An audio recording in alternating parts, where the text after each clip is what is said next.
Bonjour à tous et bienvenue pour un nouvel épisode de Saviez-vous? J'espère que vous allez bien et que vous êtes prêts à affronter ce long mois de décembre qui va se conclure avec Noël et le Nouvel An. Avant d'arriver au Nouvel An, forcément, il y a Noël et je vous propose, comme l'année dernière, des épisodes spéciaux consacrés à Noël. Et l'année dernière, je vous avais proposé un épisode spécial, un peu comme les calendriers de l'Avent. Et cette année, je vous proposais plutôt sur un rythme traditionnel, 2 épisodes par semaine. Mais à chaque fois, pour le coup, on va se pencher sur des traditions de Noël insolites. Et du coup, je vous propose de commencer tout de suite avec la tradition suivante, la nuit des radis.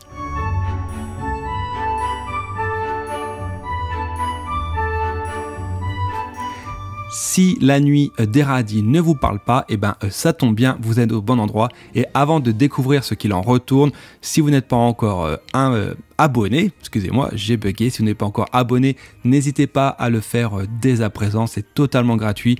Et au moins, vous êtes sûr d'avoir votre dose de savoir inutile chaque semaine.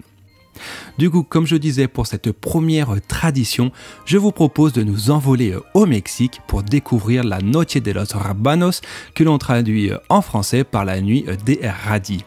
Pour la trouver, il faut en fait se rendre dans la ville d'Oxada de Juárez où se déroule un concours de sculpture de radis sur la place principale chaque 23 décembre depuis 1897.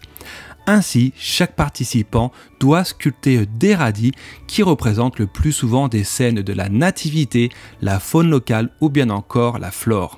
Ce concours de Noël a tellement pris des proportions au fil des années que de plus en plus de champs sont dédiés à la culture du légume et du fait que celui-ci flétrit très rapidement une fois coupé, les spectateurs doivent faire des heures d'attente pour espérer voir les œuvres de radis.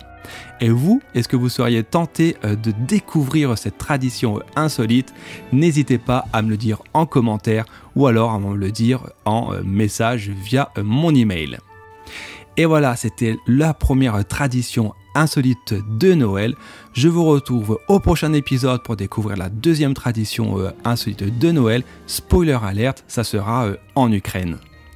Une nouvelle fois, n'hésitez pas à vous abonner si ce n'est pas encore fait, à partager le podcast sur les réseaux sociaux. Je vous souhaite une bonne journée, je vous dis à très bientôt et d'ici là, portez-vous bien.